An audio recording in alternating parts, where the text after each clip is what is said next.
She escaped the lab, and science just got fun. Bred to be the perfect specimen. Synthesized for deadly precision. This kitty's got claws. This experiment didn't go wrong. Instead, she went too right. Dr. Maximov, the man who brought you Phase and Howitzer, presents Zinx.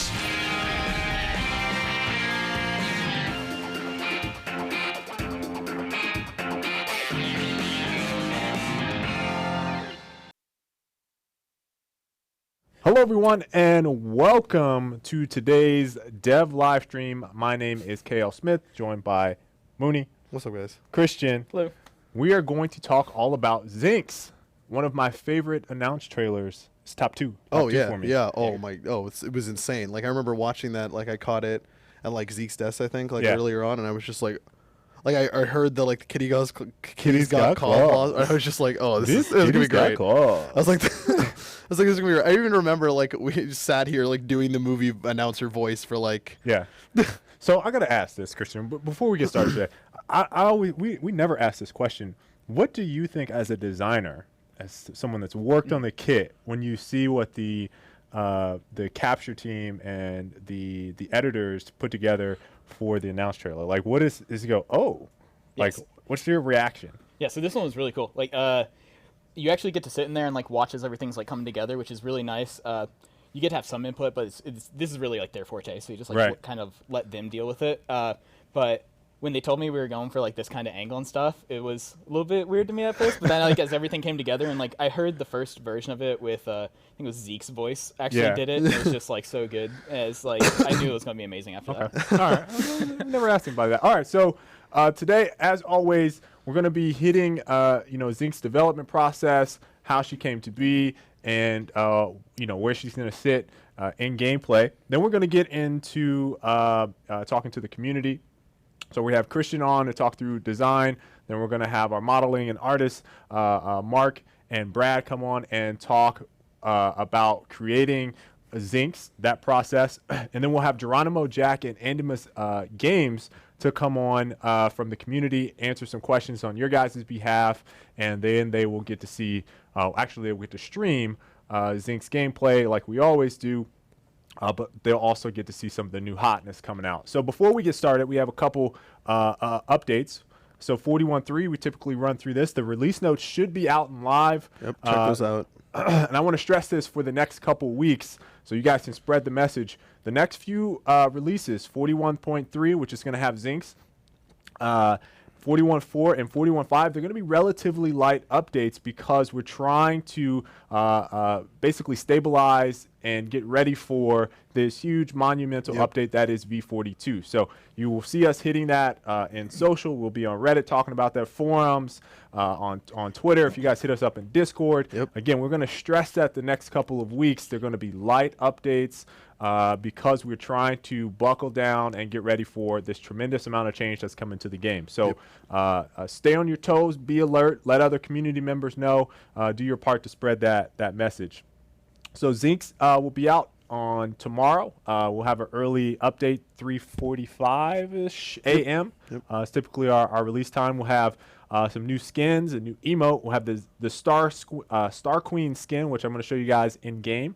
Flatline emote, which also is really cool. Yes. There will be an Ancient Doomsday Steel, a Holy Grux Pelt Chimera. Nice. Those are a couple new skins. And later this week, we will have a Mastery blog update for you guys. I know there's been a lot of questions on what should I do with my chess? What about reputation? Yeah. So hopefully we'll figure out with the designers and programmers that are making those changes. We will get some information for them and include that in this blog. That'll come out probably towards the end of the week. But we're working on that right now. 41.4 will be a store update. We'll have new Fae and Sparrow emotes and a special Tier 2 summer skin.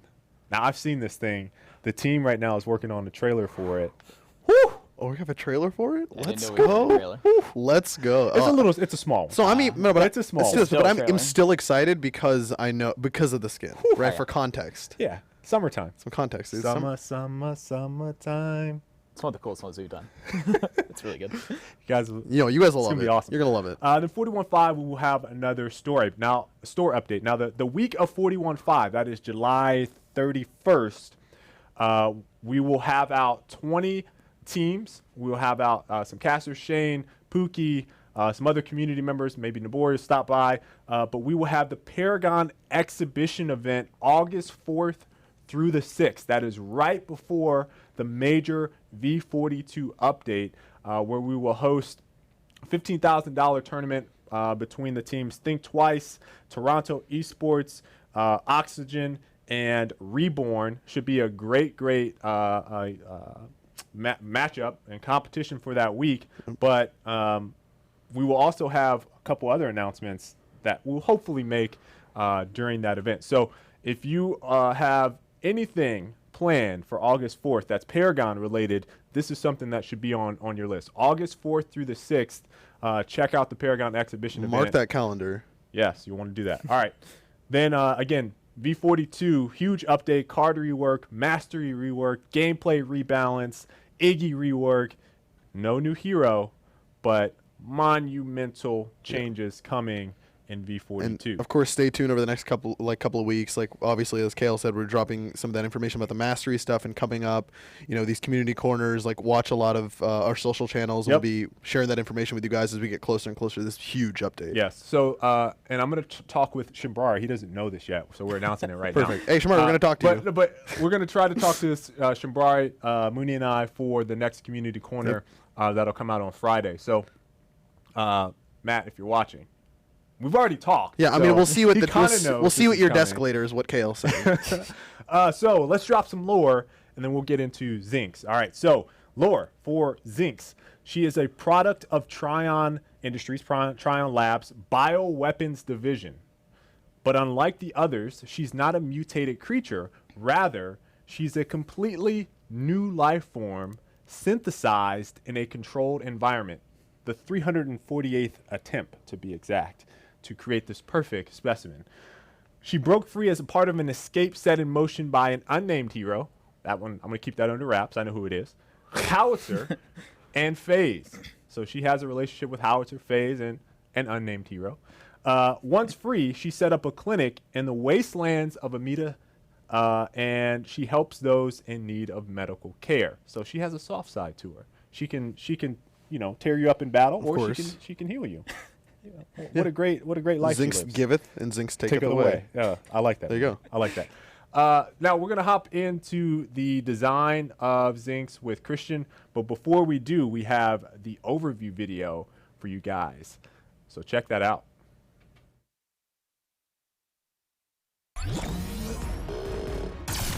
After hundreds of failed attempts, the 348th was a perfect success. Zinx was born. Zinx utilizes her mana to be extremely durable and deal deadly damage over time to her enemies. Focus on building mana and durability. Kitty Claws will augment Zinx's basic attacks, causing them to apply a damage over time effect. This kitty can have multiple of these dot effects going at a time, as long as she keeps landing basic attacks. One stack isn't deadly, but keeping several stacks on a target can easily cause them to flatline. Ricochet Stun is a skill shot with unique properties. The projectile will stun whomever it hits, then ricochet and find a new target within a small radius, stunning that enemy. It will then bounce more times, stunning each enemy longer than the last. The number of bounces is based on the level of the ability. Bad Medicine allows Zinx to release a devastating wave of energy that deals damage over time to enemies caught in its path. The length of the wave increases the longer you charge the ability. This is Zinx's primary tool of wave clear, and the damage can add up if enemies stay in the area of effect too long. And finally, your ultimate is Dirty Healing, which comes with an active and passive component. While active, Zinx will consume mana to instantly heal herself for 50% of any damage taken. The passive component grants Zinx bonus mana regen, based on a percent of her missing mana. Dirty Healing can make Zinx very durable, allowing her to tank tons of damage, as long as she has the mana to do so. Zinx relies on mana to both take and deal out damage. When playing Zinx, you must balance taking damage, casting abilities, and utilizing your passive to regenerate mana. If you focus on casting your abilities, you won't have mana to tank damage. And if you tank too much damage, you won't have mana to cast abilities. It's important to maintain a perfect balance to surgically dismantle your enemies. Be careful when tanking damage. If you don't have mana to pay for the damage, you'll pay with your life. Claw your enemies to pieces as Zinx.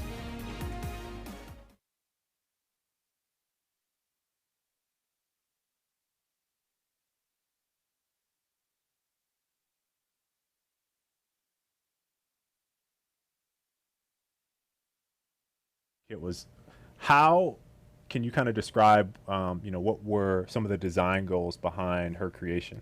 So as we were working with her, what we really wanted to do was try to play with her mana in some way, and we messed with that a lot and went through several different iterations with that. And what we landed on was trying to almost use her mana as like a second health bar for her. And so as she takes damage, she'll heal like 50% of that back up, and it'll cost her mana, and then it changes as you level and everything like that. We tried a few other things with her that through the mana, but what we found is like we could give her like really high mana costs, but give her a passive that like regen her mana really fast. Right. And she could do some things that other people couldn't do because of that, and use items that were more beneficial for her than for other people.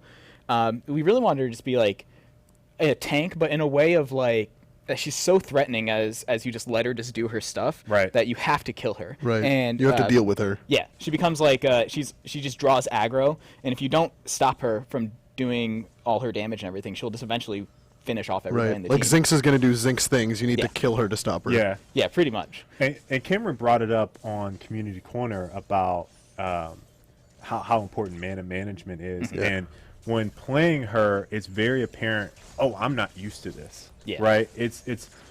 I think it's so binary right now. It's like, I use this ability, meteor drops. Like there's like a formulaic way for a lot of people to engage and stuff. You just get that. But when you play her, she's very, very different in like how you're paying attention to mana management and when you're engaging in team fights. I want to talk about some of the abilities. Like I said, I know she's gone through a lot of iteration. Once you guys landed on mana management as or using her mana as a part of her primary kit, how did you land on things like Kitty Claws, for example, as one of her abilities? And what was that process like of kind of creating her ability set? Yeah, so we played around with several different things for Kitty Claws. And what we eventually landed on was like, this thing is a pretty high damage output, but it's also a pretty high mana cost. Right. And so it makes you really have to play with like, do I want to really be attacking right now, or do I want to be kind of conservative with my mana? She can do a couple weird things because it is based off of her current mana. So like how much she's missing is how much she'll be getting back. So you can kind of be like, I'm okay staying in that like 40% range, depending on who I'm fighting. So like you don't want to be in that 40% range if you think you're about to be just hit by something like a huge Gideon meteor and just like chunk the rest of your mana. And then after that, your mana is pretty much empty, and you have to be very like aware of, I can very much be destroyed at any point right now, and back off and re-engage when the time is right and use that to your advantage. So like we gave her some other stuff like her stun as a way of giving her a means to deal with some of these situations a little better, being able to have a little bit of sticking potential without it being too overbearing. Her stun is not a super high stun on like a single person, but as it hits more people, it gets more powerful. So it makes her really threatening in team fights with that too. Yeah.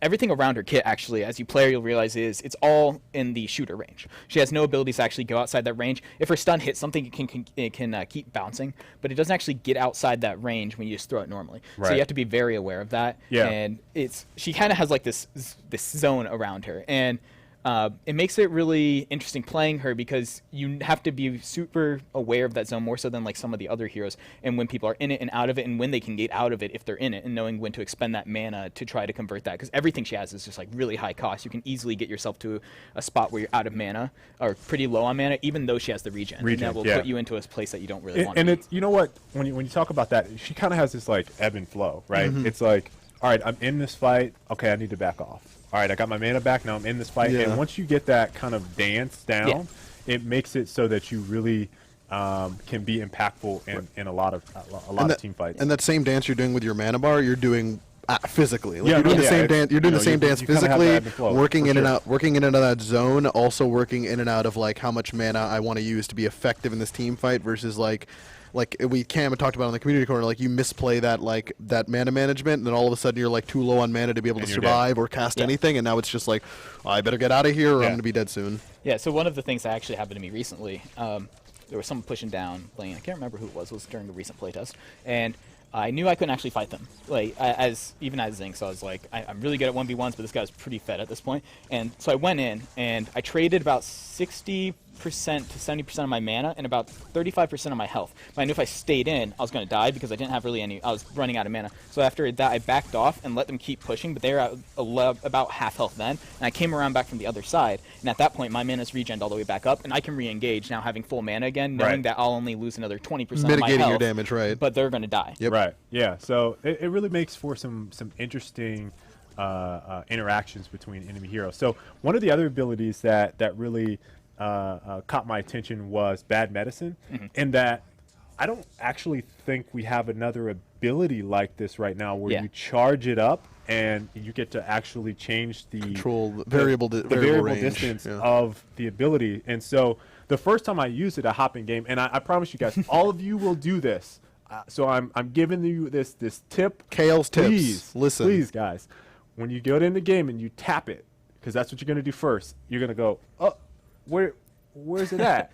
Because it literally is based off of how long, like the longer you charge it, the longer the distance becomes. The first time you play, don't make the mistake that I did and be in a team fight and then go, whoops, oh, he's actually out of range. So it makes it so that as you're engaging, it's like if you want to start with that or lead with that, you have to kind of charge into it. How did you guys land on that mechanic for Bad Medicine? So as we were messing with it, we realized we wanted this to be a pretty impactful ability, or pretty powerful ability, but we were trying to be careful of giving her too much damage in her kit, just like so that she can just run up on somebody and just kill them instantly, like a assassin would do. Right. And so as we were messing with this ability, we realized we could do something where we give it upfront damage, so when it comes out, it hits, and then it leaves damage on the ground. So we were able to split up some of its damage in that way. Right. So it could be more of a pushing tool, or like if you can CC lock people, get the line down on them. Right. But it also allowed us to do stuff where we could be in our minds, know that it was going to take time. You can't just click this on somebody. It's not just like an instant cast poke tool. It's more of something that you'll be charging it up if you want to poke, that the enemy can see it, they can step out of range and stuff. So this wouldn't be her main poke focus, but you can use it to clear waves like really fast. It's pretty strong. It's good for clearing things like prime, jungle cramps, and then some really cool plays where you can get like a good Decker Bucks around somebody and then, and then put that down. drop it down in the center and allow it to actually wreak the havoc that it can do if it has the time to actually sit on people. Yeah, so you know what's really cool about seeing the effect? We don't have effects on today, but I'm gonna harken back to some of the days when I played shooters and you use that charge up ability on the weapon. The visuals with that coupled with what you're doing makes it feel really impactful. Oh yeah, and it feels like it's almost rolling out the damage. Yeah. Like that's how it almost feels. Like in a similar way to like Countess, like that same kind of feeling, but it's in a way where I feel like it's a controlled spread that I'm actually controlling it. Yeah, we went through a lot of visual iteration on that, trying to get it to where it'd be the most noticeable, because everybody has that experience the first time. They click it and they're like, what happened? Where is it? Yeah. And so we went through different stuff, like the gun will actually change its shape of its effects a little bit when it gets to that point. The sound effect becomes more intense. The line lights up whenever you hit that. So it took a lot of different effects work to get that where it needed to be so that we could feel comfortable shipping it to be able to actually be noticeable to the player base. So you mentioned something very early on about the current cards that work with her kit. This is the last hero we're going to introduce before the new card system rework. And so, you know, I don't want to delve too hard into the affinities that were chosen, but I will say that in the new system and currently, that I feel like she has a lot of cards, and you said this, that synergize with her that you just don't pick for other heroes, because it's like, oh man, I really am trying to play a lot differently based off of what her kit is. Was that like a conscious effort on your guys' part? Yeah, we really wanted, like, so we wanted Zinx to be somebody who could be played in the current card system with some of the cool cards we have in there now, but still really be very fun in the new card system. Be able to take advantage of stuff like when you actually come into the new card system, we talked about this before about like picking your different affinities and stuff like that. And you go, wait, what about this version of her? Yeah, exactly. But in our current version, we were able to still do things like give her the ability to use Cast Converter and Bubble Tap. Yep. And so he just gave away the tips right there, guys.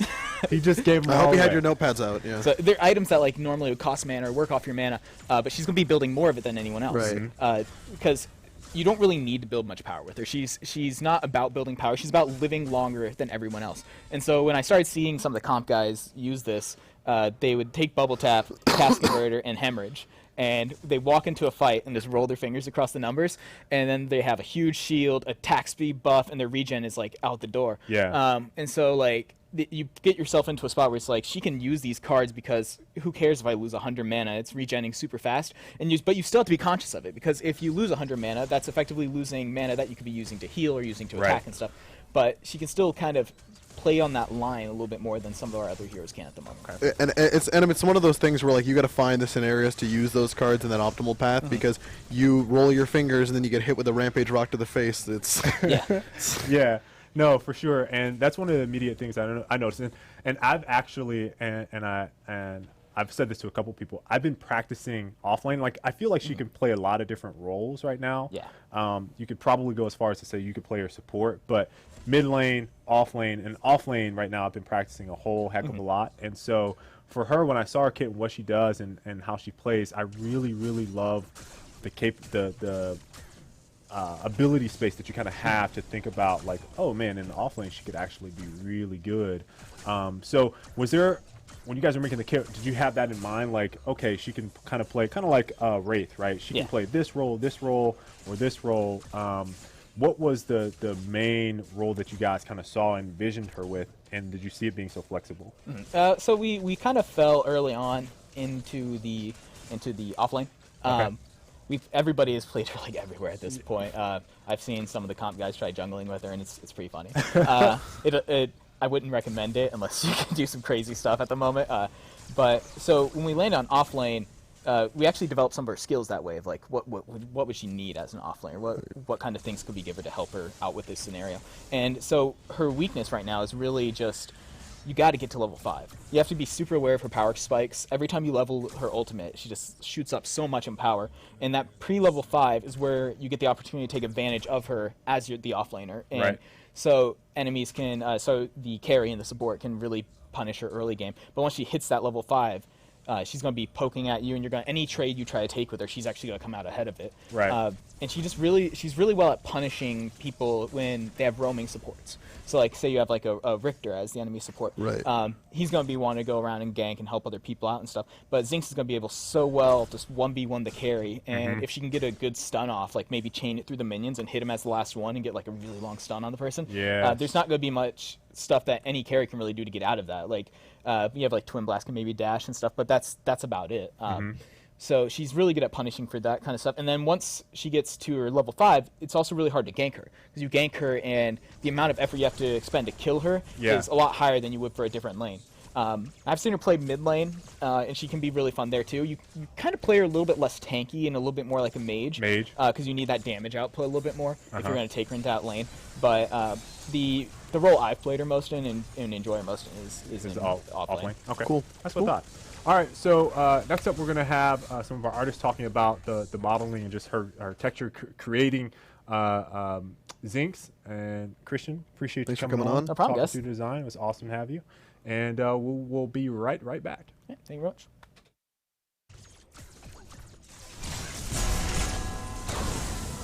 An enemy has been slain.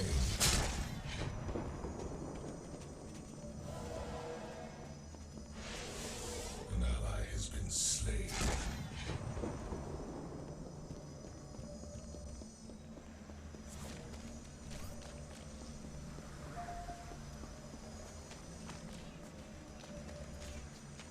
Your power grows.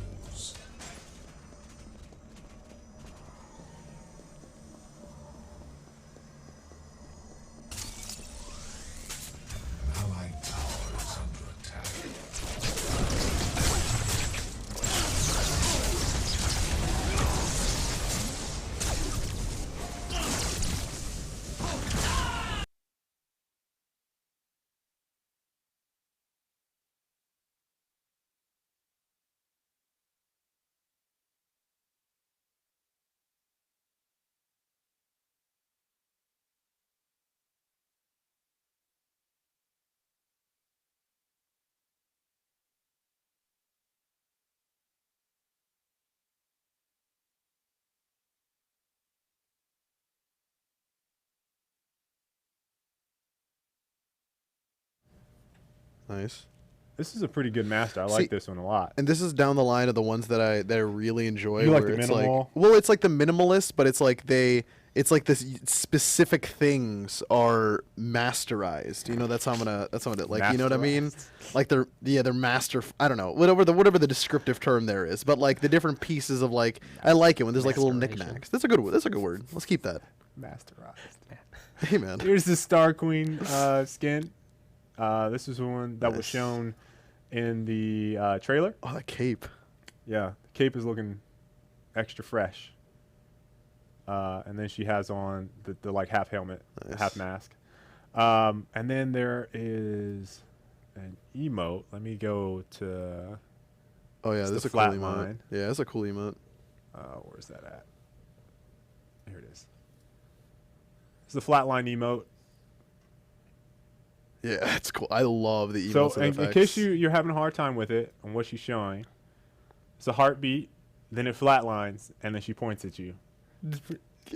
I think the mains, if you end up being a Zinx main, this is going to be one of your bread and butters. That's key. You hit him with the ricochet, and then you flatline, and then you finish him off, dude. Only Mooney. That's a strat, dude. All right, so let's transition over into the modeling and some textures. So, Mark, can you kind of talk through what you were tasked with doing once you got the concepts for her and what you kind of thought about Zinx and some of the things that were some of the pillars that you wanted to hit with her specifically? Sure. So she was concepted by Paul Richards, who actually works out of our Seattle offices. Okay. And so I didn't actually have like any immediate like preliminary input into the concept. It kind of came to me. Sometimes we do, sometimes we don't. But she basically just slapped on my table and she's like, they're like, do this. So, but one of the things that I went into it with was like less about like what I wanted to do with it, because I think Perna and the art leads definitely had their own ideas. I was like more about like what I didn't want to do. Okay. And one of my fears was to make it look too much like a Na'vi. You know, it's basically not great designs. I love them, but they have such a huge cultural impact. But so, you know, we wanted this feline humanoid, and so I went through several different head iterations. The concept is pretty lean, and it's very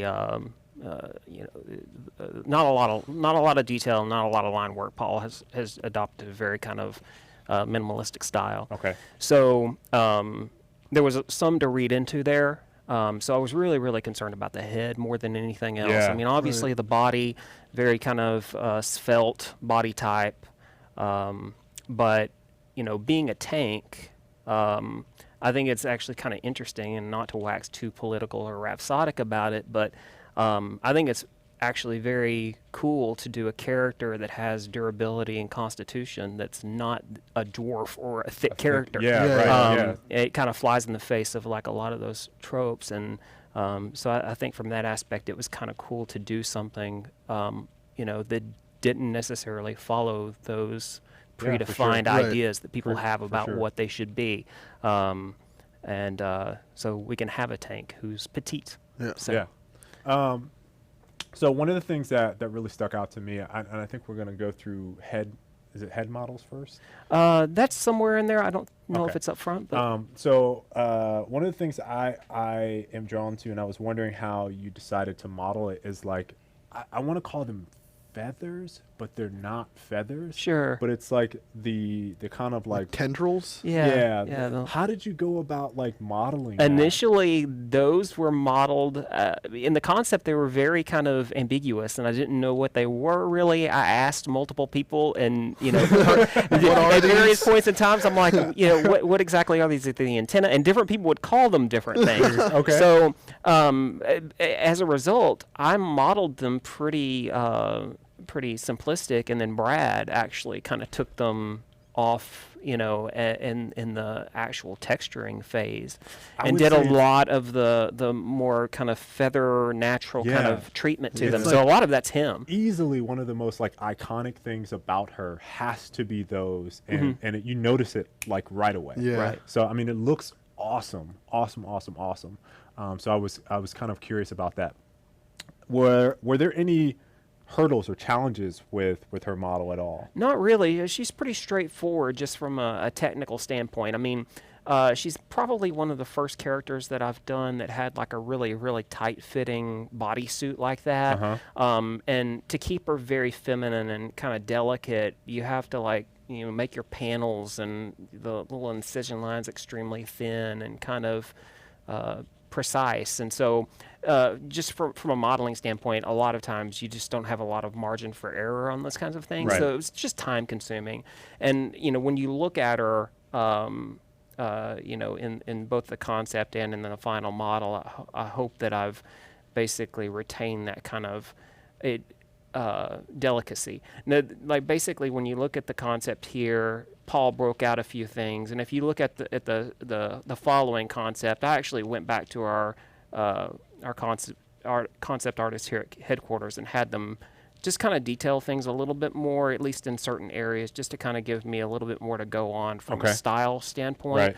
Because when you're looking at the difference between those two concepts and the touch-ups that they did to it, it just gives me a little bit more of something to go on. And sometimes I'm comfortable, taking that on my own, and then sometimes not. In this particular case, I just needed a little bit more of a blueprint and less of a rough idea.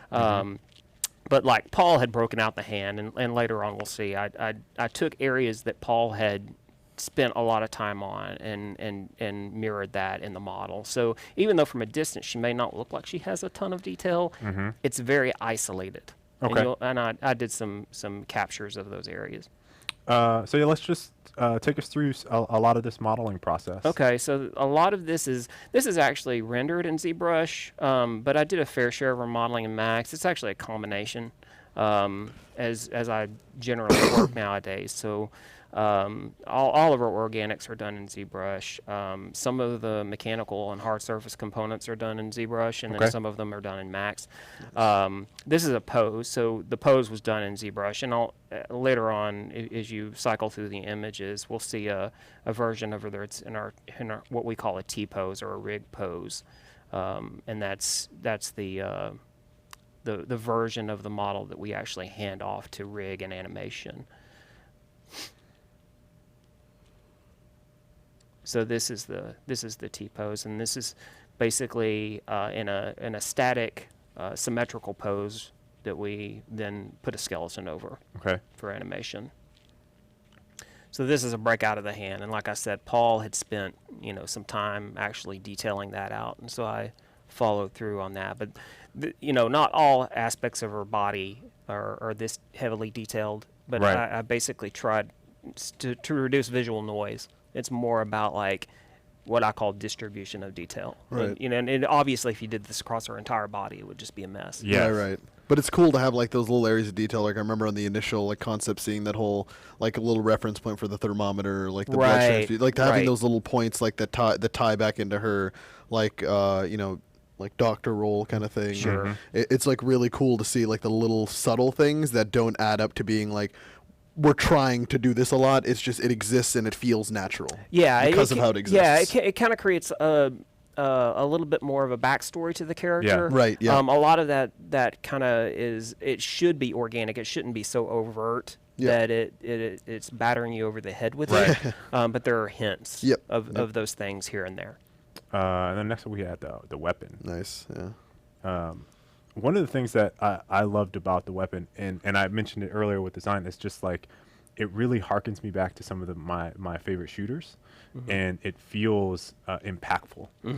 So I think you guys just did a nice job from the concept and the modeling side, and animation and all you guys effects. The weapons always feel like they make sense to make that feel good, because like I think that's the important thing. Like we talk about Wraith, like how they went through different iterations of that, and like even with like for example Wukong, like going through different iterations of the staff to make sure it felt good, looked the right size, like right length. I think that comes into like it's very important to take that into account, especially with like weapons like this where it's kind of a variable thing where one ability it charges up an ability versus another ability where you're just like empowering your basic attacks. Right. So was there anything in particular that you really I saw on the more detailed concept, the red the red was like something that was detailed a lot more and stuck out on different places like the shoulder.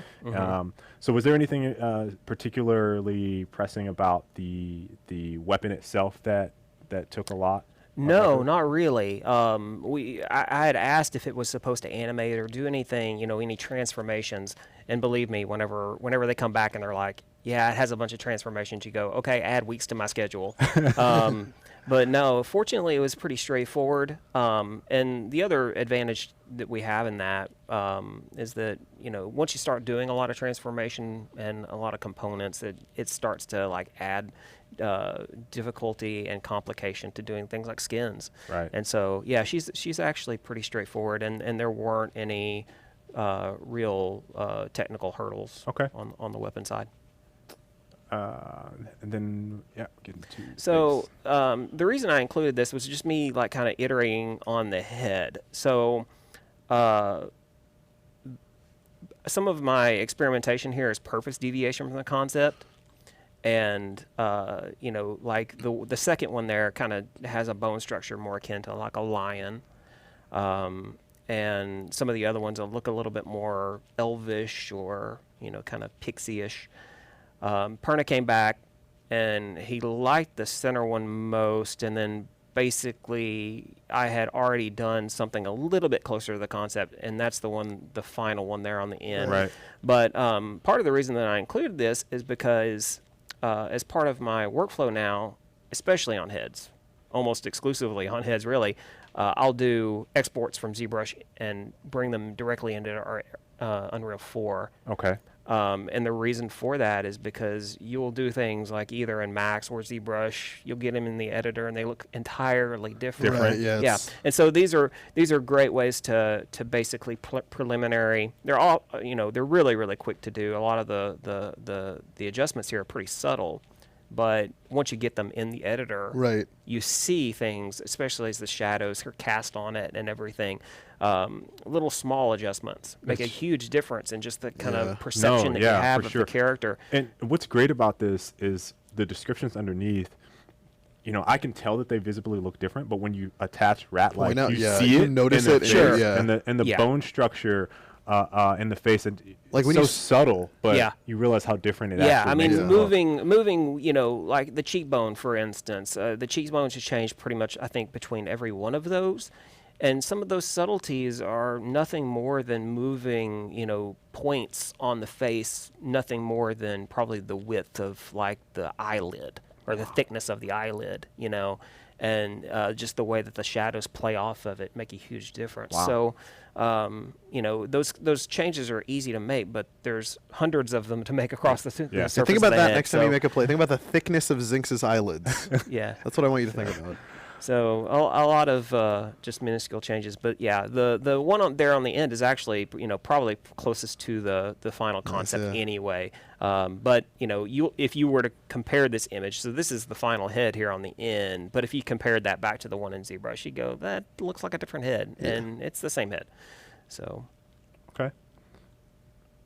So this is the final low poly. We basically bring these into the editor, do a pass to ensure that our normal map projections and everything are looking nice and tidy. Brad had created a demo material, that's that silvery material there, that helps us to kind of identify any issues that may have happened during the creation process. It shows any sort of normal tangent issues and projection issues quite well. Right. So, so this is basically the state that she was whenever I pastured Brad. And if you notice, she has no fur. And so the reason behind that is basically to leave a lot of the iteration that would need to occur in the hands of the texture artist, which worked out very well. I think it, Brad may disagree, but there would be enough iteration on the fur in the modeling state, and there's a certain level of interaction between the material creation and the geometric detail that he created. Yeah. And we had Harrison on to talk through a little bit of that during WooCon. Yeah. Sure. So it'll be great to follow up with Brad to talk through this some more. That'll be awesome. Yep. What do we have next? Is that that's the final? Yeah, so this is a spin around in ZBrush of the posed high poly. And you can see, you'd asked about the little tendrils there on the head, Yes. which became feathers, of course. But yeah, at that point in the modeling process, I was just like, I have no idea what to do with these. So. All right. And we're going to hop over to texture. Now, fur. So last time we talked about fur was with Wukong. Yes. And obviously that fur is different than feline fur. So let's talk through some of the challenges with making fur and the materials and things that you kind of go through with that, Brad. So there were two main challenges that we identified sort of right away going into this task. And what we can see right here, this is our neutral lighting. So we're kind of seeing her in like a studio lit environment. And we knew, she kind of had this like retro, like 70s sci-fi inspiration, right? When you look at a lot of those, they're very like first read analogous and like monochromatic color palettes, right? So, and then they'll throw in some like crazy fabrics for like, here's like a pearlescent or metallic fabric. Right. And so, and thematically that works very well with her too, given like the medical narrative, right? So that's always the first place we start is, let's identify our materials overall, get them plotted, which was a challenge for all the detail. Mark had a lot of really great details in that model, and as a texture artist, I'm always like, well, I want to outline this, and I want to accent this and that, but I'm like 3 centimeters away from the model, right? And the fur is a lot the same way. And if we go to the next image, we'll just kind of see what she looks like in a little bit of a different lighting scenario. This would be like a daylight. But that was kind of the first goal, is to like just get those primary surfaces reading, clean, modern, very Paragon-like, but with like that medical and retro sci-fi kind of feel, right? And I think if we skip one more, we've got an image of kind of what that looks like in motion right now. So this would be like her space latex, and this was a material that we already had in Paragon and some other characters referenced, but we got to update it for her. Right. Awesome. So now you see some of the pearlescent effect coming in, some of the edges getting darker. Is her cape also made of this same material? Her cape is, but with some translucency, so it reacts to light the same way, but then has this like sheer quality. Yeah, I saw that. Yeah. And so this is just some of the different looks that we can get out of it. Okay. Do we have the next? And the fur. Yes. So this was, of course, we knew this was going to be challenging, right? So once we nailed that down, and this is actually Maya and XGen, which is a Disney technology they originally developed. So as a texture artist, this was interesting because normally when you get a character like this, we're used to just painting on it like you would any actual 3-dimensional model. You've just got like an airbrush or like some enamel paint, and you lay down a stroke, and that's more or less what you get in game. Okay. In this case, all of her fur was generated procedurally with all of that is actual fur geometry. So we're actually essentially growing fur on her face, just like you would with like a chia head. Yeah, we were talking about that earlier. Right? That's pretty sweet. I think we have some stages of development too. Oh yeah, there it goes. So you can see some of the different development stages where first it's just throw it on, see if it looks good. Is this actually going to work? Because we haven't done it like this before. Right. And in that process, it's interesting, Mark talked a bit about that. It's a lot like modeling in that you do something in 3 dimensions with geometry, and you think it looks great. But then you get it onto the game model, and it doesn't work, right? So sometimes you have to do things that feel unnatural or unintuitive, but then they translate well in game. Okay. Right. So it's kind of an iterative process for sure with the fur. I love these. The rendering these out were fun, just seeing all the 3-dimensional fur come I'm alive. curious, like, how far up the scale you went. Did you go, like, super extreme where she just had, like, a ton of fur and then dialed it back down? What was that like? So that was, and that gets back to, like, realistic versus gameplay. We tried, like, really short, super dense fur. We tried really, like, messy fur, long fur, short fur. And what you end up seeing in game is probably not necessarily to real life scale, but is a good balance between seeing the close-up, but then also reading some of that detail from a distance, which is equally as important, right? Yeah. So it has to be believable and complex, but it has to read well when it's like 64 pixels on screen. Right. too. Right. So I think we found a great balance in that. So. And here you see the final product, and then some of the cards coming in to break up silhouettes, and I think some of them even move with the wind a little bit too, so there should be some subtle motion. Nice. There you go. There you go. So It looks really good. Really, really good. And That's a cat. that is my cat, Sweet Pea. Shout out to Sweet Pea. Shout out, Sweet Pea, if you're watching. Shout out. Yeah. What's up, Sweet Pea? She signed to the photo release in exchange for some kibbles this Okay. morning. So it's a great business relationship. Okay.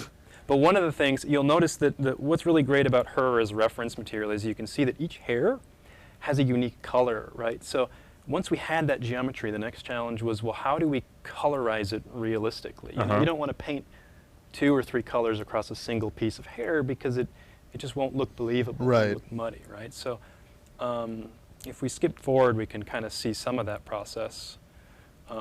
We've got some of the breakdown stages. That's actually a good example of seeing, each hair has a little bit of a different gray value. And we would go through this kind of process in order to generate all of these different masks and regions based on the growth of that fur. And so then, and you can see here, actually, that's a good example of we tried hitting the concept, right? Right. But it goes back to, again, we're so in tune to identifying people's faces and animals. Yeah. And it just kind of felt like a cat wearing makeup, and it was a little weird. We didn't know why, and we lived with it for a while. And then I was dying to do a tuxedo skin, right? And once I did that, and Perna saw it, and he was like, yeah, that's it. And we made the decision to go more natural and cat-like. And that's what really resonated with people visually. Right. Okay. So having all these different layers helped us kind of mix them together and experiment with looks. Right. So that we could really hone in on what she should be visually. Right. And then this is what we're seeing now is using some of those masks in order to blend in the different color regions. And as a texture artist, then I can sort of determine what colors they are. And you'll see we have some fun with some of the skins where we go always looking back at like references of actual cats and different breeds of cats. But we have some fun with some of the color palettes for sure. But we're able to sort of adjust some of the textures. So cool. To fit the need for that skin. So. Yeah, because you can kind of see the different like inspirations from the styles you'd shown us before of like the different patterns of the colors, like how they'd actually pan out on the face. So you can kind of see like there's like different mixes of that in the different models. Some cats will have a lot of high frequency variation. Right. And then even some colors you wouldn't expect, like yellow tints or something. So That's cool. This ended up giving us a lot of freedom. A little bit of setup, but it paid off, I think, visually for sure. And then is that the last one? That was the last one? That's Okay. good.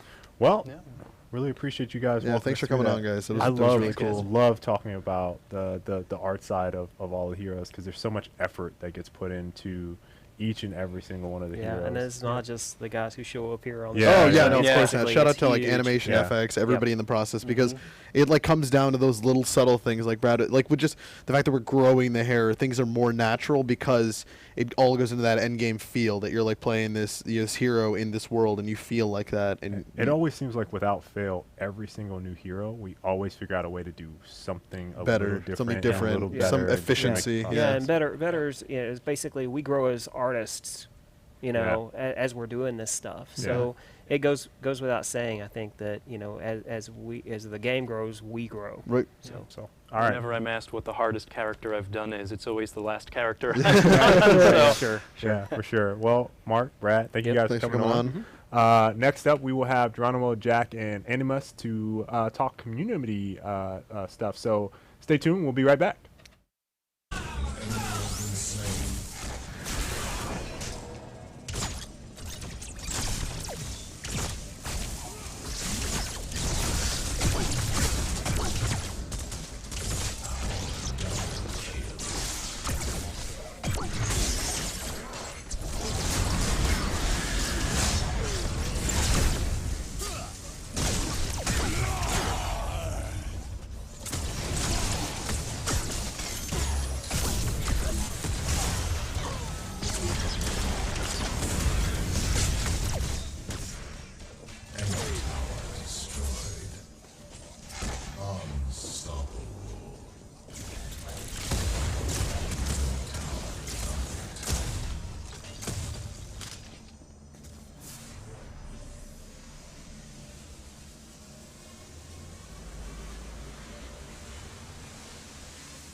What's up, guys? Every time.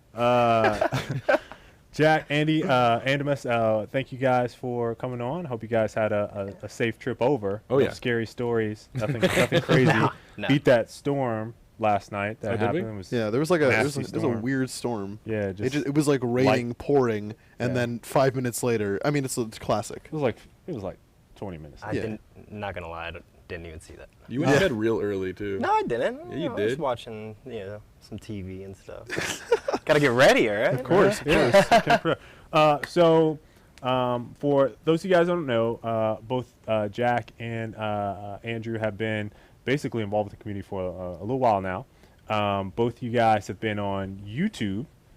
Jack, you started casting I've done a little bit of everything. 7 at this point. months ago. Is that right? I think so. Yeah. All right. So I try to keep up where I can.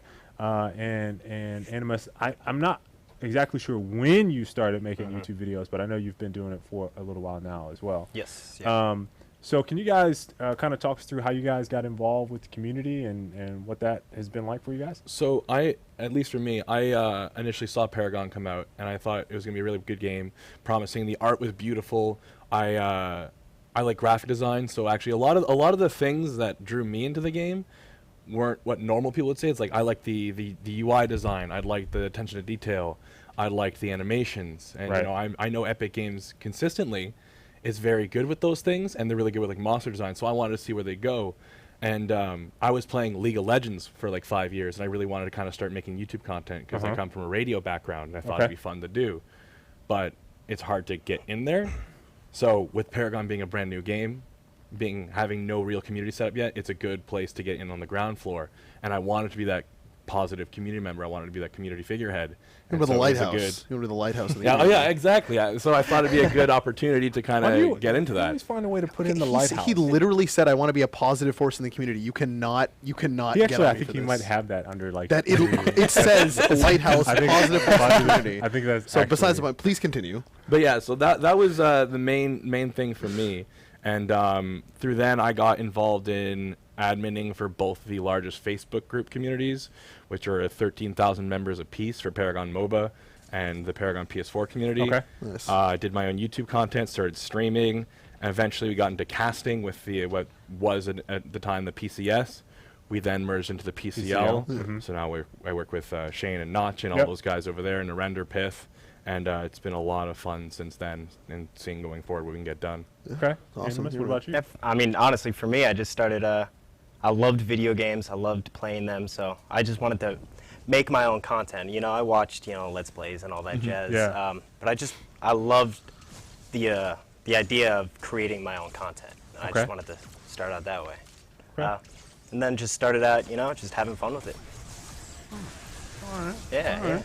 So I think I'm gonna let you guys take the floor and ask questions because we're on a tight schedule. But I asked this on and off, about people's favorite heroes or hero. So I'm gonna ask both of you guys that as my one question because I'm curious. What are your favorite hero, top 3, whatever you guys want to choose? For me, my favorite one of all time so far has been Crunch. Okay. I am beating that drum over and over again. Now we'll make sure he gets his love. He's good though. It says I mean, he's good. Narbash. The drum is Narbash. I'll box you. You can have your Narbash, and we'll 1v1. Of course, I'll yeah, be you Crunch. can be Crunch, yeah. We'll see who wins. Crit Narbash. Crunch is that's a sick character. I definitely enjoy myself some Crunch. I too. really like how animation canceling was built into his kit initially, Yeah. and the idea behind it. And he felt like one of the very first, dynamic heroes in the game. A lot of people have a hard time finding the right place with him in the team because they're like, oh, he does so much damage, build more damage, but they just dive in, get blown up. Right. You need to build him more tank Tanky. initiator, so you can get in, you dash in, dash out. He hurts regardless of Yeah, exactly. damage or a tank, which I think is a lot of people don't realize that. And that's the thing is when I started seeing a few crunches in my games, I was like, oh, it's just a crunch, it's no big deal. But once he closed that gap, and I was playing a squishy hero, it was abusive. Yeah. I couldn't go anything. I was up in the air and dead before I hit the ground. It's like, okay, there's something to this guy, and I wanted to actually start getting into it. Nice. Okay. Animus, what about you? For me, It's all about that Twin Blast. Twin Blast? Oh, dude. So Nice. I mean, I started playing him back on Legacy when he wasn't as good as he is now. Okay. It's my first master. You know, I main carries, so I like that. All right. You know, Always good to get a good old Twin Blast. Like that's when I hear that, like that's when I know like somebody. I can respect it though. Yeah, Like being like trust that's is probably like, yeah, that's right. yeah, it's right like, man, that's not my Twin Blast, my boy. I mean, okay. Twin Blast shoot fast, man. Yeah. Come on. Some of you guys might know that reference. Some of you guys might. So I'm curious, what questions you guys have? So I have something a little different from the standard questions. Sure. More of one of the first ones. I know a few people in the community who are colorblind, and they've been asking you guys. So That's me from too. I'm colorblind. Are you really? Yeah. Well, yeah. this is perfect. I should be Andy just asking. was asking. Yeah, I was asking actually. So aside from Andy, I have a few friends in the community who are colorblind, and Yep. they're really asking, is there going to be an option and when? Because one of my buddies is red, green, blue, purple. So he goes for a river buff. He's got no idea what's going on. Yep. Right. Every time he aims at someone, he loses his reticle. So yeah, that was one of my main ones. You know, I think that it's on the list of things to tackle. That's a UI question. I haven't asked in a little while. It's one of those things where we want to make sure that we're making the best possible scenario, game and scenario for as many cases as we can. I think the colorblind discussion, I know we had it a lot early on during early access, and there might have been a couple different iterations that I saw for it, but you know, I think so many things are not final and will continue to change. That the team was like, okay, we need to first Iron out what these is this things, final and then we version can of look at this it. going Yeah, to look yeah. like before we start delving into the very minute details on Right, colorblind modes right. and things Yeah. like that. But Something we're it- cognizant of, though. Yeah. yeah, it definitely. has certainly been discussed, and you know, it's one of those things that I've seen it pop up now and again, and so I think once we get out of V42 land and more into the HUD changes that are going to happen after that, then we'll start to see some more work on that on the colorblind I got a options. question. Yeah, go ahead. There you go. Oh no. So how important for in like the early to mid stages of development for a hero is lore? So for instance, like, did you know when you were designing Howitzer, how many years ago now, that he was connected to two characters that haven't even popped up on your radar? So, you know, I think that's has a number of different levels. First, when we first launched the game, there was tentative lore from a couple of different people, and we had some basic plots and things that we were going to go along for the universe itself. Paths. Yeah. How to actually, I think when we first launched, had a slightly different lore story than he does now. But in terms of the characters, man, I want to say characters are out like 2 years. Yeah, or it's something like that. We're like 2 years ahead Mm-hmm. on Heroes. So I don't. Well, it's I like I don't think on our we have earlier an streams, issue tying characters to another character because we're so Right. far ahead on the design on paper. and like what the, a hero is. thematically, the hero kind of feels like how they like that attitude, like what you kind of the vibe you get off the hero Yeah. is kind of similar. And we talked about that earlier on a lot of our early dev streams, like when we first like started rolling out the Sevarog, the Iggy, those dev streams. We talked to the hero designers about where in the process kind of lore and design kind of cross over. So, like, understanding that like there's these heroes where it's just like that's this dude, like that's this character, that's this hero, that's this hero. That's And- like kind of the vibe they give off. like- So like when you're working on the lore afterwards, like maybe the lore's not the same, but it still Yeah. keeps the So integrity was of that. like Tryon Industries a thing back then, or Tryon Industries, I think, came into the picture a little after launch. So Yeah. when All right, Brian all right. started working on the Yeah, lore, started fleshing out more of that he world. started Cool. fleshing out like each of the places that these people Yeah. come from, and so like Yomita, Amita the Letha, is this Yep, yep. bustling city, and so man, in a bustling city. It seems like there would be some corporation that's trying to do something that's no good, right? So Yeah, yeah. I think that there's some elements to building and fleshing out each of the moons of Agora and what those universes kind of look like and those places look like as a part of it. But one thing to mention with designing the kit and the process of like where lore ties in, I mean, one of the key components of her lore story is this idea that she likes to help other people. Right. And so her design, and I say from an art side, is very, the whites, right? This kind of the softer colors that play into, you recognize her, she heals people, right? Or she has that in her personality. So that's an element to the whole design process and kit creation for Hero that certainly plays a role. Another question. I noticed you guys switched a little while back to changing how heroes unlock. Before we had all of them, and now they're unlocked by days. Yep. I was wondering what was the idea behind that, and if there's anything going to be, is it going to be changed going forward? Because having friends who've just signed up to the game, they're having like kind of a rough time. It's for a brand new account, it is actually a little rough to get off the ground, right? So there's a couple aspects of that. One, and I think that people often forget this, but I want to state it as much as I can and as frequently as we can, because we're about to go through another huge change. We're in beta, and so when we do things and we test things, we're trying to see what is the best possible outcome for a scenario and how it plays out. I think all too often in a lot of betas these days, Steve would say this all the time, is like, we're a true beta. You get these betas that come out a month before a game and there's not much change, right? And so you go, well, that's what the beta process is, and that's become the pro quo. We are really trying to push the envelope on what we can and can't test. So when we changed the days in which they unlock, data said that if I play Kalaria as my first game and Kalaria is an advanced hero, I'm going to quit. No, not even I'm going to have a rough time.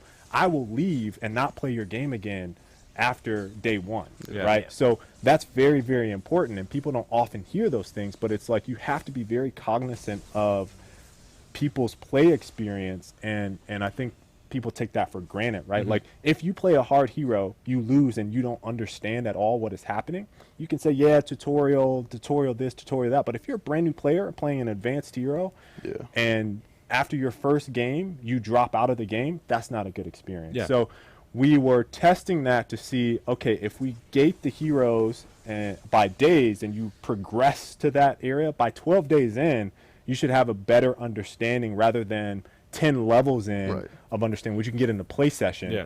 There's a big difference in how much you understand about the game, and that's very important. Now, and not everybody's going to have the friends like maybe your friends coming in to give them the advice, and it's like, hey man, I'll help out your advice, rather than that player just coming in fresh, not knowing anybody and playing through that. Yeah, so that's very important, and understanding that is very key to being successful long term. That being said, there are going to be changes to how that happens, because we have gotten a lot of people say, well, I don't like this. So it's like, all right, we're going to take the sacrifice because we're going to give people what they want, but that might not necessarily, we might have to change what the levels are, or we might have to change how or what heroes are unlocked. But it's very clear to us when players come in for their very first time and they play a certain hero, how that affects their retention and whether or not they're having a good play experience. Speaking of something you mentioned, tutorials. Any changes to that coming up soon? I was thinking, do you expect yourselves to teach every player that comes into the game? Or do you expect, the community like us to try and dish out as much knowledge I think that we want a healthy balance between the two. The funny thing about tutorials and we have a lot of UX testing that goes in with this. We want to improve that experience, so when you come in, you have a better grasp of how to play and what to do. It takes a long time to build tutorials, a very, very long time to build tutorials, because you have to plot things out. In some cases, you have to segment off maps or do different sections to make things work, very similar to how the origin map is used right now for the solo experience. So those things have to be plotted out and planned. Yes, the short answer to that question is we will have more tutorials. Ideally, it will be a blend between the community helping and we spotlight those and an in-game version of that, because some people just don't want to go through tutorials. Like, I'm that person that will, you show me a tutorial, I'm like, no, I'm better than this tutorial, I'll skip this. I learn faster playing against other people. Right. And my younger brother was the same way too. He'd always go like, what do I do? And he'd skip everything. Just sit down, tutorial. It takes 2 minutes. Comes back in 5 minutes later, he's like, I died, I don't know what happened. I'm like, and to me it'd be a thing like we set out the tutorial, we put out like that, some of that that onboarding information will help you like start understanding the game, understanding what tools you have at your disposal, and then at that point, community answering that end of the conversation and how different ways you can use those tools. Because like everybody will have their own opinion on how to play something, but like you allowing people to self-select into that after we give them those initial tools and working to improve those. And you also do community build guides and everything like that after each hero. Sure, yeah. Yeah, and you know it's one piece of the pie, and you know we'll continue to try to add more pieces to that pie or fill it in. But yeah, I mean that's a big thing for us. Of course. Everybody loves pie. One question apiece, and then we'll get you guys ready so you guys can play some things. So my last question would be, out of all the new cards that we've seen Shadow Veil and the ones that from the Art Contest, is there one that you guys have a real favorite that we haven't heard of yet? Can you do that? We're close. So I don't think I can pick a favorite yet. Honestly, like it's it's like that's such a difficult question to answer that I cannot honestly. Like Veil Stepper is probably one of my more favorite ones, just because I have like an anecdotal like good experience with it. Yeah. But like out of that whole list, trying to pick one, it's like there's a couple where I was just like, I gotta use this, but this might be my favorite kind of thing. I mean, I gotta test it out. Veil Stepper right now would probably be my interim favorite, but like I know that Turns everyone into Garen in a bush. There was well, it's being changed, so I don't want to talk about that card. Let me think of another one. Oh, there was a card that was it a card? No, it wasn't a card. There's another part of a new system that's a part of the itemization system where if you were in lane and you went under your tower, you could regen health and mana. That's good. Under your tower. Like a mini fountain kind of thing, eh? Boom. There you go. Ooh, some teasers. There's a teaser. dropped. There you go. It's happened. So my biggest question is, what's going to stop every carry building, death and... Like red black. Yeah, red and black. So yeah, I mean, if you want to build every carry red and black, like that is your prerogative, but it is Do that. Like we said, like there's More power to you. you can build any like we said, like Yeah, that we I know. share that you can build any affinities you want. You want to build every carry red.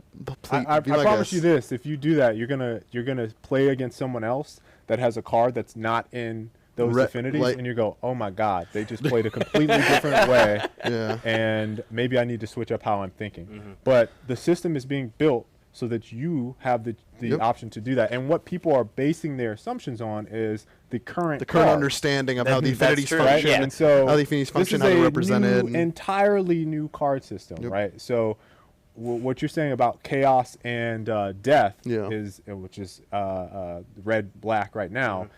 It doesn't necessarily hold true for what people are thinking about. So what you think death is may not be what you think death so is. That's the thing that I think a lot of people aren't keen to right now. So yeah, sure, they could build red black all you want, but they're not the same cards. So I'm excited. there you go. Before we go, I brought gifts. Okay. I brought gifts. So I got some snacks, and because you guys are in crunch time, I figured it would be important and necessary for you to get some Tim Hortons Oh my God! for the Tim office. Hortons? I got 2 boxes. Oh my! This is so good. I have a quart. Oh my! Some all-dressed chips. Oh, We got more behind the screens over There's there. no way. This And, is great. oh, we're still going. Geronimo Jack is sponsored by Maple candies. This is my hero. This man is my hero. Geronimo Jack sponsored by Ruffles, Tim Hortons, and And here's since you guys need something to drink out of, go ahead and open those. okay. Uh-oh. These aren't for us, are they? The cups are for you. The coffee's for everyone, and the snacks are for everyone. Yeah, the coffee's for me too. All right, we'll open these on the stream. Appreciate this. It has Paragon on it. This is all memes. This is all memes on here. There are only memes on here. There's only me. He just gave me a meme cup. It says on it, Iggy, please. It says I've been blinded. Wow. Wow. Okay. Really. All right. Okay. I will always remember this will sit on my desk. This next is day. This is beautiful, man. We'll cast for Elo. Wow.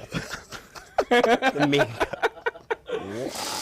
On that note, you guys can check out Geronimo Jack and Animus both on them out live. YouTube. Yeah. They will be also on Twitch, but they will be streaming some Zinx gameplay here momentarily. So they're going to hustle over to our community stream room, and we will be hosting them very shortly. Thank you guys for coming on. Appreciate the Appreciate gifts. it. Thank I you will so much cherish for the this. gifts. Yes. I love the hand-drawn Paragon logo. This is my new favorite one. Can we get a close-up on this? Show you guys this cup. And those here. are chalk markers, so you guys can do what you need. Yeah, there you go. You guys can see that. Look at that Paragon logo right there. Great Look at job, Jack. Look at that. That is awesome. So we're gonna take a quick break. Again, thank you guys for coming on. It's been awesome. Thanks having for you having on. us. Glad we can answer your questions. Yes. Stick around. Plenty more to talk about. Answer some questions from chat, and we'll see you guys in a bit.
All right, we are back. What's up, guys? And it sounds like we're having a little bit of issues with the build. So basically, Mooney and I are gonna try to talk. You guys get to hang out with us a little about bit 15 longer. minutes or so. Go to about 12:30, and if we don't get it up, what we're gonna do is hop in solo versus AI, so we can at least show you and talk about some of the abilities a little bit more. You guys can see me do things in game. You just do stuff in game. Okay, so let's go ahead and take a look at the chat. I'll drag this over here so you and I can So look. fun fact, I wore my tiger shoes today in honor of these are tigers. They're actually tigers. On Yeah, their there's shoes. tigers on my shoes. So yeah, it's honestly in honor of You the should Zinx walk stream. up to the camera and show people the tiger. Yeah, let me just I'll just take off my shoe and walk up to the camera. Yeah. Just gonna show you guys the tiger. Taking off my shoes, guys. You actually planned this out. Yeah, Very that's smart. nice. I didn't realize that. This camera? Can I walk this way? Yeah, just walk up to that one. Look at this. Take a look at this. Right there. Right there. Right there. Is this perfect? Yeah, that's good. Tiger shoes. Muni. There you go. We did it, dude. All right. How does it stink? My feet smell fine. So. It smelled like mints when you took it off. Exactly. My feet. It's like. Yeah, sorry. Mooney. Okay, let me see. When we see gameplay of the new map. So there's a slight thing I want to mention with this. The map itself, we have to start saying the fully arted map. I think there's maybe it's us. Have we said new map? I feel like we keep. Are we saying? I don't know. Map? I think we're saying fully arted monolith, and then people are like, "When's the new map coming?" When's the new map coming? Yeah. So more people go. When's There's a new the map. new map. Yeah. No, It's I mean it's fully arted monolith. map. Yeah. And we're working on it. We're working on it. Yes. Hopefully we'll have some more stuff out this week so you guys can take a peek, take a gander. I actually got to play it. We played it. Yeah, that was super fun. That was amazing. We actually. played it Wednesday. Yeah, that was breathtaking. Guys, listen, so it's always hard. I think I told this story. Maybe I can't remember if I told it on stream or not, but the first time my wife loaded into Paragon on Legacy, after we had beautified it, she didn't play. She like stopped. Oh yeah, and you told me was like, you said community corner. Yeah, you were saying that. Yeah, that was us that first game. Yeah, no, that was us that first. So game. Wednesday when we got to play, we were just like, She's like, I was like, don't hold me accountable for like if I forget to like gank for you because I'm just like lost in the sauce. After the 39th hero mentioned in the early access packs, will we keep getting heroes every 3 weeks or will it be different? So Tokra, we mentioned this already. So we're already not going to be on 3 weeks after Zinx because we're going to do Iggy rework on B42, and then 3 weeks after that we will have another new hero. Have we said who it was? I don't think we've talked about Ortiz yet. Maybe we did. I don't remember. Maybe a little bit. It was the thing where Cam referred to Cam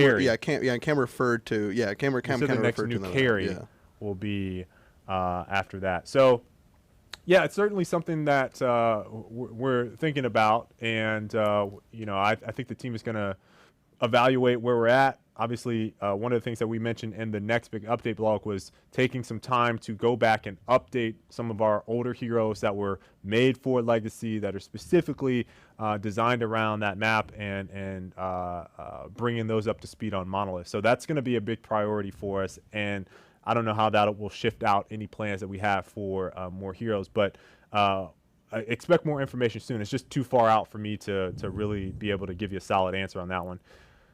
Romanos 14. After I choose my affinities, how many cards do I pick? More info on that very soon. A couple additional things that you guys will be able to choose from in the whole system. So I kind of hinted at it with that item that I said that I like that Jack was asking about. It's not a card. Hey. Not a card. Not a card. Yeah.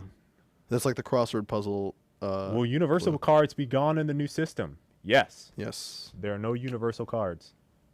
What were you about to say? Oh, I was just saying. Okay, never. I completely forgot. Never mind. Move on.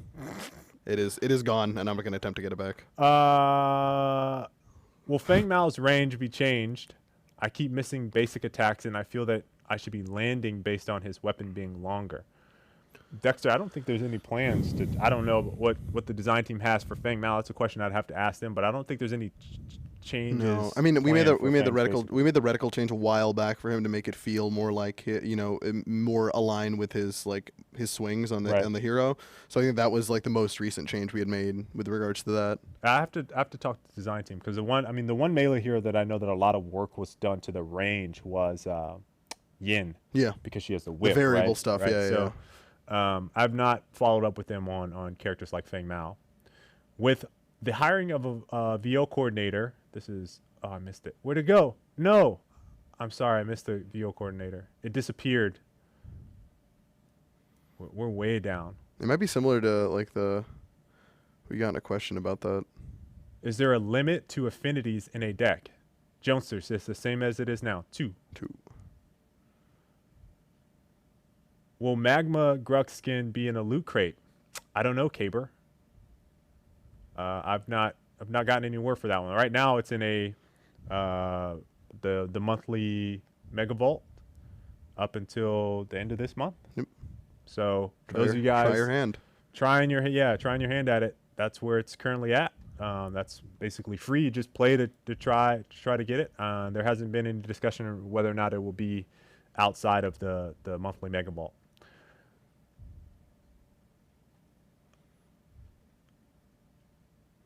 Let's see.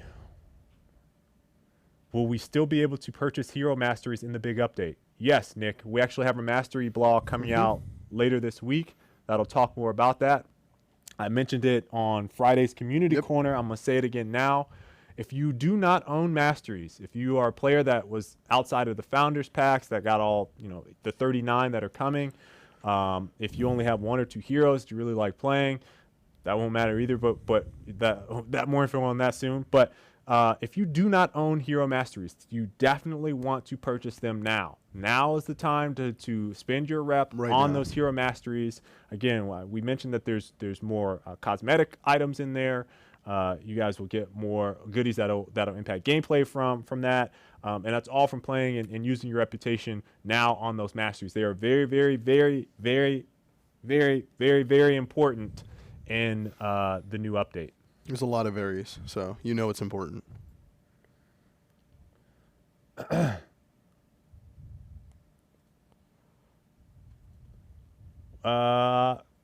The Mighty 14. Are we going to have new main assassins anytime this year? What was our last assassin? Was it Countess?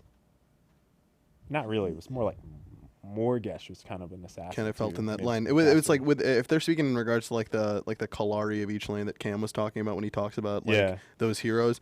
I think, definitely like next. I'm sure in the future we will have those. Yeah. Like, we'll have every. Build out the cast in that role. Yeah. What I like to say for questions that are like when is this X coming out? When is the next jungler? When is the next caster? When is the next carry? When is the next male hero? When is the next female hero? When is there a different body build? When is there different this? All these things are coming eventually. At some point. Like it could be the next year. It could be the hero. We're working on a lot of stuff, and we can only go so fast. So, yes, there will be more. I couldn't give you a date. The Mighty 14. Let's see. Any news about freeze and crashed questions? Digital Man TV. Any questions about crashes or bugs or anything like that, please post them on the bug reporting forums. Not necessarily something we can really delve into deep here on the Community Corner, but any crashes or bug issues or things that are making it so that you cannot play, believe us when we say we're trying to work on those things. The absolute best place to post about bugs in general is either an in-game bug reporting tool or over on the forums and the bug reporting forum where our QA team who basically documents all of our bugs will take that, especially if it's a new issue, and or reply to you and put that in our system so that our programmers and engineers can work to resolve it.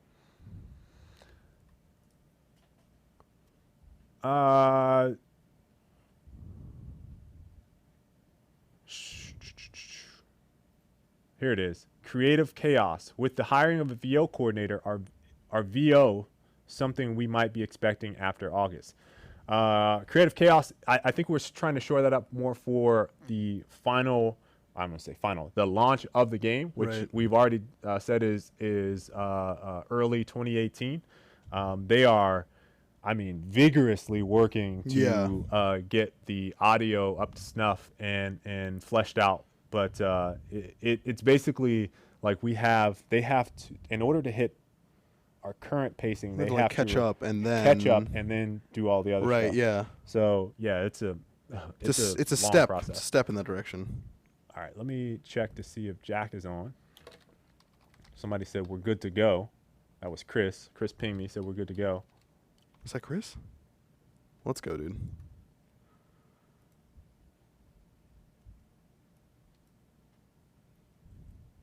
Oh, yes. Jack is live. Let's go. He's building his deck right now. All right, let's look for one more question, Mooney. All right, dude.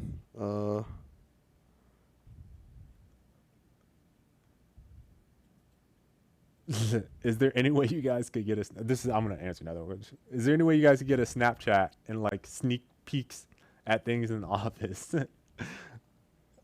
I would make you do that. You be the We snap should like go dude. around and sneak people. I'll just like walk up behind them and be like, "Hey, what are you doing? Hey Jay, what are you working on, man?" No, I don't think we'd do that. But Fortnite is probably going to do that. Yeah.